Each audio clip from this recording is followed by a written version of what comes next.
میں اپنے حبیب صلی اللہ علیہ وسلم کو لے کر بھیجا ہے، اس دین کی والی نعمت کو تم اپنا لو اور ساری زندگی اس کے مطابق غلام لو اور اس دین والی نعمت پر ساری دنیا کے انسانوں کو لگاؤ، ساری دنیا کے انسانوں کو دعوت دو کہ اے انسانوں، اس رب کی مانو جس نے تمہیں پیدا کیا ہے، اس رب کی مانو جس نے تمہارے اعضاء اور جوارح بنائے ہیں، اس رب کی مانو جس نے رات اور دن بنائے ہیں، اس رب کی مانو جس نے بادل اور بارش نازل کروائی ہے، اس رب کی مانو جس نے آپ کو پیدا کیا ہے۔ اگر آگ نہ ہوتی تو کھانا کیسے بناتے؟ آگ نہ ہوتی تو پھر گرم سبزیوں میں کیسے ہوتے؟ وہ رب تمہیں دعوت سب کے دے رہا ہے اور رب کے انبیاء بھی رسول بھی دعوت دے رہے ہیں اور ساری دنیا کے سرور سید الانبیاء خاتم الرسول خاتم النبیین آپ صلی اللہ علیہ وسلم نے بھی نبوت ملنے کے بعد اس کو بھی دعوت دی، وہاں کو بھی دعوت دی، سردی کی بھی دعوت دیتے ہوئے، گرمی کی بھی دعوت دیتے ہوئے، اگر طبیعت کہاں سے اچھی ہے تو بھی دعوت دیتے رہے، اگر طبیعت میں بحران ہے تو بھی دعوت دیتے رہے، اگر اپنے دلوں میں اس کو بھی دعوت دیتے رہے، اگر بات مسافروں مسافروں کا اس کو بھی دعوت دے رہے ہیں، جو آپ کے پاس لوگ آ رہے ہیں تو ان کو اللہ کے نبی دعوت دے رہے ہیں، اور جو لوگ نہیں آ رہے تو ان کے پیچھے سے ہم بھیج رہے ہیں تبلیغ کے لیے۔ جو خدا کو بتاؤ کہ تمہاری نجات صرف اور صرف لا الہ الا اللہ محمد رسول اللہ کے اندر ہے۔ لا الہ الا اللہ تم مان لو دل سے کہ اللہ ہی الہ ہے، اللہ ہی ضرورتوں کو پورا کرنے والا ہے، سب کچھ کو پیدا کرنے والا اللہ، سب کی ضرورتوں کو پیدا کرنے والا اللہ، سب کی ضرورتوں کو پورا کرنے والا اللہ ہے۔ اس رب کو الہ مانو، اس رب کو رب مانو، اس رب کو خدا مانو، اس رب کو رازق مانو، اس رب کو راجا مانو، اس رب کو رحم دینے والا مانو، اس رب کو عزت دینے والا مانو، اس رب کو عزت دینے والا مانو، اور محمد رسول اللہ، اور جو اللہ نے اپنا پیارا نبی بھیجا، اپنا محبوب بھیجا، اپنا محبوب طریق نبی بھیجا، اس نبی کے طریقے پر چلنا شروع کر دو، اپنے سارے کام سنت کے مطابق بڑھا دو، اپنی شادی حضور صلی اللہ علیہ وسلم کی سنت کے مطابق بڑھا دو، اپنا کاروبار حضور صلی اللہ علیہ وسلم کی سنت کے مطابق کر دو، اپنی زندگی کے سارے معاملات حضور صلی اللہ علیہ وسلم کی سنت کے مطابق کر دو، اپنے دل ایمان کے سارے کام کیا کرو؟ صرف اور صرف نبی علیہ السلام کے طریقے پر لے آؤ، تو پھر کیا ہوگا؟ تم کامیاب ہو جاؤ گے۔ اگر تم ایسا نہیں کرو گے، اللہ کو نہیں مانا، اللہ کی نہیں مانی، اللہ کے نبی کو نہیں مانا، اللہ کے نبی کے طریقے پر نہ چلے تو تم خسارے والے بن جاؤ گے، نقصان والے بن جاؤ گے، تم جہنمی بن جاؤ گے، تم شکی بن جاؤ گے، تم بدبخت بن جاؤ گے، تم ہمیشہ کے آگ کے تندور میں جلنے والے بن جاؤ گے۔ ایک دفعہ آپ علیہ السلام تشریف فرما تھے، صحابہ کے درمیان ایک آواز آئی، اور کی آواز آئی، اور صحابہ سارے سہم گئے کہ جو کا دھماکہ ہو گیا، زمین پھٹ گئی، آسمان ٹوٹ کے گر گیا، پہاڑوں میں آتشفشاں پھٹ پڑا، کیا ہوگا؟ سب سہم گئے، اس کا زوردار دھماکہ ہوا۔ آپ صلی اللہ علیہ وسلم نے صحابہ سے فرمایا، اے میرے ساتھیوں، یہ آواز کس چیز کی تھی تمہیں پتہ ہے؟ تو صحابہ نے عرض کیا ہمیں کچھ معلوم نہیں، یا رسول اللہ اتنی بڑی آواز، ہم تو ڈر کے سہم گئے۔ تو آپ صلی اللہ علیہ وسلم نے فرمایا، جہنم کے اوپر کنارے سے فرشتوں نے ایک پتھر چھوڑا تھا، ایک پتھر چھوڑا تھا، وہ 70 سال تک وہ نیچے گرتا رہا، گرتا رہا، گرتا رہا، گرتا رہا۔ آج 70 سال پورے ہونے کے بعد وہ پتھر جہنم کی تہ کو جا کے لگا ہے، جس سے یہ آواز بلند ہوئی ہے۔ بتاؤ کہ جس پتھر کو جہنم کے تہ تک پہنچنے میں 70 سال لگے، وہ گردنا پڑا آگ کا تندور ہے، اس کے اندر جو انسان گرے گا اس کا کیا حال ہوگا؟ اللہ کے نبی ہر وقت یہ پریشانی، ہر وقت یہ غم،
والدین کی خدمت کر کے آئے، یہ تبلیغ کر کے آئے، یہ جہاد کر کے آئے، اتنی مشقتیں اٹھا کے آئے ہیں، اور اللہ یہ بھی نہیں چاہتے کہ یہ چچا ادھر تھا، آدم ادھر تھا، اب ان کو یوں چلا کر کے اس کو بلانا پڑے، چاروں طرف تمام کر رہے ہوئے، چکر لگا رہے ہوئے، ادھر نظر آدم کے ہاتھ میں اولاد ہے، ادھر نظر ادھر آدم، ادھر نظر ادھر آدم، کیوں نظر پھیرنے کی، سر گھمانے کی تکلیف کی زندگی کو اٹھانی پڑے؟ یہ کس سے کہانیاں نہیں میرے دوستوں؟ ہم قرآن پڑھتے نہیں، قرآن کا ترجمہ پڑھتے نہیں، قرآن کی تفسیر سیکھتے نہیں، اور وہاں سے پتہ چلتا کہ جنت کی چیز کو کہتے ہیں يدلون عليه رجاله على بأكواب ومعارف وكأس كأس لا يصدقون عنها ولا ينصرفون.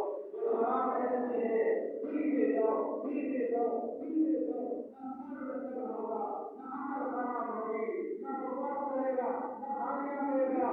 دنیا کی شراب کے 2-4 پیالے پینے سے آدمی آنکھوں سے باہر کرتا ہے، ماں بہن کی تکلیف نہیں رہتی، سر دکھنے لگتا ہے، لیکن یہ سب کی شراب ہے. اور حدیث کے اندر آتا ہے یہ شراب کے اندر کتنا بڑا ہے، یہ شراب کے اندر کتنا نشہ ہے کہ اگر انگلی کے ساتھ اس شراب کا قطرہ لگ جائے، دنیا کے اندر کسی انسان کی انگلی کے ساتھ کسی طریقے سے وہ شراب کا قطرہ لگ جائے تو ساری دنیا کے انسان کو اس قطرے کے نشے میں محبوب ہو جائیں گے. اب بتاؤ جو جنتی جان پہ جان چڑھائے گا تو اس کے بدلے کی نظر کا کیا کہنا ہے؟ یہ کس کو ملے گی؟ یہ شراب کس کو ملے گی؟ یہ محل کس کو ملے گا؟ ایک حدیث کے اندر آتا ہے کہ مختلف طرح کے محلات ہوں گے، مختلف طرح کے خیمے ہوں گے، تو کس طرح کا جنت میں مختلف قسم کی جنت آئی ہے، وہ جنت اللہ ہے، جنت الفردوس ہے. جنت کی کوئی قسم ہے، جنت کے معلومات بھی کئی طرح کے ہیں، جنت کے نعمتیں بھی کئی طرح کی ہے. اور جنت کے اندر بعض لوگوں کو شوق ہوتا ہے کہ میں خیمے میں رہوں، خیمے میں رہنے کو مزہ آتا ہے. اب وہاں خیمہ ہوگا، جنتی کا خیمہ ہوگا، اور وہ خیمہ کام کا نہیں ہوگا، ترفال کا نہیں ہوگا، وہ ایک موتی کا ہوگا. کتنے موتی کا ہوگا؟ ایک سے دوسرا موتی میں نہیں جوڑا ہوگا، وہ ایک موتی کا ایک خیمہ ہوگا، اور وہ خیمہ کتنا بڑا ہوگا؟ ایک میں آتا ہے موتی کا ہوگا تو چھوٹا سا خیمہ ہوگا، جب ہمارا اس کے اندر بیٹھ سکتے نہیں. وہ ایک ملوں کو جب بتاتے اس موتی کا خیمہ اتنا لمبا ہوگا جس کی مسافت 80 میل ہوگی. یاد نہیں سمجھو حویلیاں، یاد نہیں سمجھو حویلیاں اگر چیز ہے، حویلیاں اتنا لمبا اتنا بڑا ایک موتی کا خیمہ جنت کا اندر ہوگا. اور اس کونے کے اندر اس کے بیوی بچے، اس کونے کے اندر اس کے بیوی بچے، آپ ادھر سے دیکھیں وہ نظر نہیں آتے، ادھر سے دیکھیں یہ نظر نہیں آتے، کتنا ایک موتی کا بڑا خیمہ ہوگا. ہم دنیا کی زندگی کو سمجھتے گزار لو، یہ گزارنا نہیں ہے، یہ ملامت کمانا ہے، یہ گزارنے کی چیز نہیں ہے، اس سے نفع اٹھانا ہے.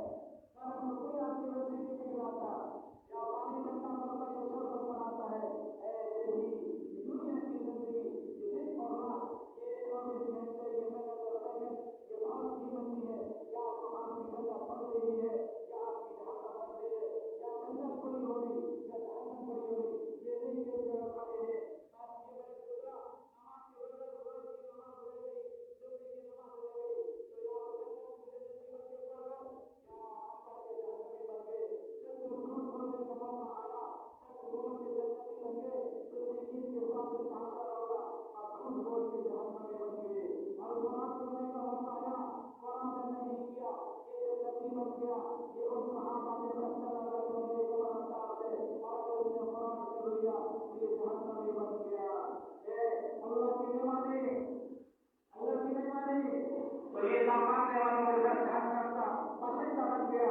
اگر اس نے مان لی صحابہ کے ساتھ جنت کا باشندہ بن گیا. ہمارا ایک لمحہ قیمتی ہے، ایک منٹ قیمتی ہے. جس نے سبحان اللہ کہہ دیا، جس کی جنت میں درخت لگ گیا، جس نے جھوٹ بول دیا، جس کی جہنم کے اندر تندور تیار ہو گیا، جس نے درود شریف پڑھ لیا، اس پر رحمت نازل ہونا شروع ہو گئی. اس نے کسی کی غیبت کر دی، اس پر لعنت برسنا شروع ہو گئی.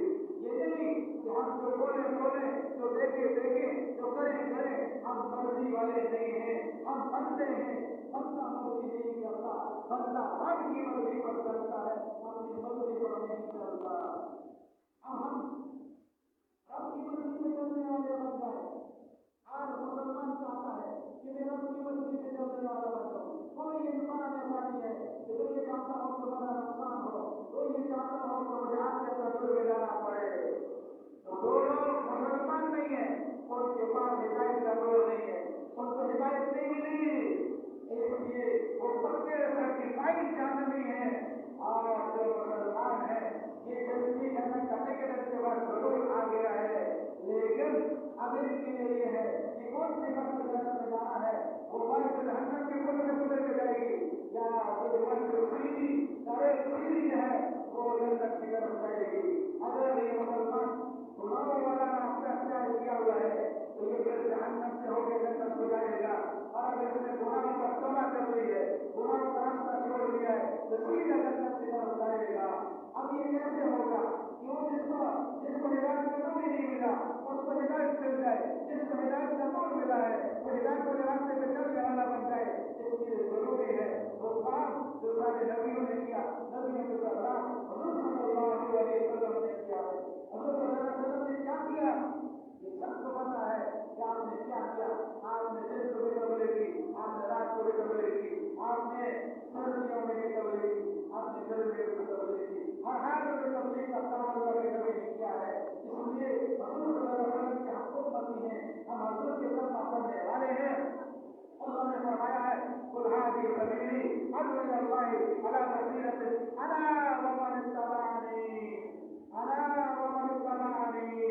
اے اللہ کے نبی بتاؤ تمہارا راستہ کون سا ہے، بتاؤ هذه سبيلي یہ ہے میرا راستہ، دعوت کا تبلیغ کا راستہ یہ میرا راستہ ہے، دعوت دین کا راستہ یہ میرا راستہ ہے۔ کیا کرتا ہوں ادعو الى الله على بصيرة، میں حکمت اور بصیرت کے ساتھ اللہ کی طرف دعوت دیتا ہوں۔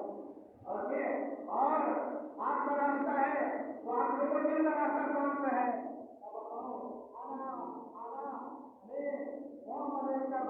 میں اور جو میرے پیچھے چل رہا ہے، جس نبی کا کلمہ پڑھا نبی کے راستے پہ چلنے والا ہے، تو نبی کا نام تو تبلیغ ہے، نبی کا نام تو لوگوں کو اللہ کی طرف دعوت دینا ہے۔ اس لیے نبی کے راستے نبی کے پیچھے جانے والے کا جیسے کہ امام نماز میں کھڑا ہے، پیچھے مقتدی کھڑے ہیں، امام رکوع میں جائے گا، پیچھے مقتدی رکوع میں جاتے ہیں، امام سجدے میں جائے گا، مقتدی سجدے میں جاتے ہیں، امام سلام کرتا ہے، مقتدی بھی سلام کر دیتے ہیں۔ اسی طرح ہمارے امام حضور علیہ السلام کے وسلام ہے، ہمارے امام سیدنا حضور اکرم صلی اللہ علیہ وسلم نے تبلیغ کا کام کیا ہے، ہم نے بھی تبلیغ کا کام کرنا ہے، ہم نے بھی تبلیغ کا کام کرنا ہے۔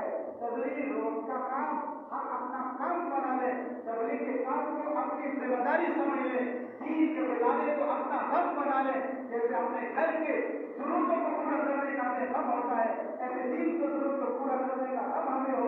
جیسے اس کے لیے ہمارے پروگرام بنتے ہیں، ترتیبیں بنتے ہیں، مشورے ہوتے ہیں، ایسے ہی دین کی تبلیغ کے لیے، دین کو پھیلانے کے لیے بڑا ملک میں دین کا کیا، بڑا ملک میں دین کا کیا، بڑا کیا حال، بڑا کا کیا حال، بڑا کا کیا حال ہے، اس کے لیے مشورے کرنا، اس کے لیے ترتیبیں بنانا، اس کے لیے لوگوں کو بھیجنا، اس کے لیے کھانے پکانا کو کھلانا، اس کے لیے ان کو چائے پلانا، یہ سوچ رکھنا، یہ غم رکھنا، یہ فکر رکھنا ہر مسلمان کی ذمہ داری ہے۔ یہ غم یہ فکر کیسے پیدا ہوتی ہے، اس کے لیے ماحول چاہیے، اس کے لیے ماحول چاہیے۔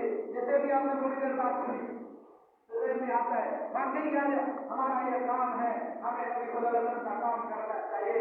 ایسے ہی جب ہم زیادہ اس ماحول میں جاتا ہے اور بات سنتا ہے تو پھر دل جواب کھولتا ہے اور آدمی کو سمجھ آتی ہے کہ 4 بچوں اور ایک بیوی، ایک امی، ایک ابو کا ذمہ داری میرے اوپر نہیں ہے، میرے اوپر تو ساری دنیا کے انسانوں کی ذمہ داری ہے کہ ان تک یہ کلمے والی نعمت کیسے پہنچ جائے، ان تک یہ کلمہ کیسے پہنچ جائے، وہ جہنم کے سرٹیفکیٹ جنت کی سرٹیفکیٹ لینے والے کیسے بن جائیں۔ یہ کب ہوگا جب ہم ایسی محفلوں میں جائیں گے، ایسی مجلسوں میں جائیں گے تو پھر آدمی کا ذہن بدلتا ہے، ادھر بیٹھتا ہے جیسا پیش ویسا پیش، جن کے ساتھ بیٹھے گا ویسا بنے گا، نمازیوں کے ساتھ بیٹھے گا نمازی بنے گا، ذکر کرنے والوں کے ساتھ بیٹھے گا ذکر کرنے والا بنے گا، درود شریف کی قدر کرنے والوں کے ساتھ بیٹھے گا درود پڑھنے والا بنے گا۔ ایسے ہی دین کی دعوت دینے والوں کے پاس بیٹھے گا کہ دین کا دائی بنے گا، پھر دین کی دعوت دینے والے کا پھر کیا اجر ہوگا۔ سورہ یاسین میں اللہ نے بتایا ہے کہ حبیب نجار کو جب انہوں نے قتل کیا، وہ نبیوں کی تائید کرنے گیا، وہ تبلیغ کرنے والے انبیاء علیہ السلام کی مدد کرنے گیا تھا، اس کو مار دیا۔ اللہ کا قرآن کہتا ہے کہ ہم نے اس کو کہا کہ جنت میں داخل ہو جاؤ، جنت میں داخل ہو جاؤ۔ وہ لکڑی کا تھا، لکڑی کا مستری، لکڑی کا مستری، لکڑی کا کام کرنے والا، اس کا نام اللہ نے لیکن دنیا کا قرآن پاک کے دل سورہ یاسین کے اندر ذکر کر دیا کہ حبیب نجار کو ہم نے جنت میں بنا دیا۔ ہم نے دین کا کام کرنا ہے، یہ دین ہمارا ہے، ہمارا بھی نہیں، یہ دین میرا ہے۔ یہ دین کا فائدہ ہو یہ میرا فائدہ ہے، دین میں نقصان آئے تو یہ میرا نقصان ہے۔ دین کی فکر کرنا، دین کی عبادت کرنا، دین کی تبلیغ کرنا، دین کا بلانا، دین پر لانا، یہ میرا کام، یہ میری ذمہ داری ہے۔ ایک نماز پڑھنے پر اتنی بڑی جنت ملے گی، جو 200 آدمی نماز پہ جائے گا اس کی جنت کتنی بڑی بنے گی۔ اس لیے فکر ہم میں پیدا ہو جائے، اسی لیے آج صبح کی نماز کے بعد منصورہ مسجد میں بیان شروع ہوگا۔ آج صبح کی بیان سے لے کر کل صبح اشراق تک وہاں پر بیانات ہوں گے۔ اس میں سارے احکام جو ہے ہمت کر کے اپنے کاموں کو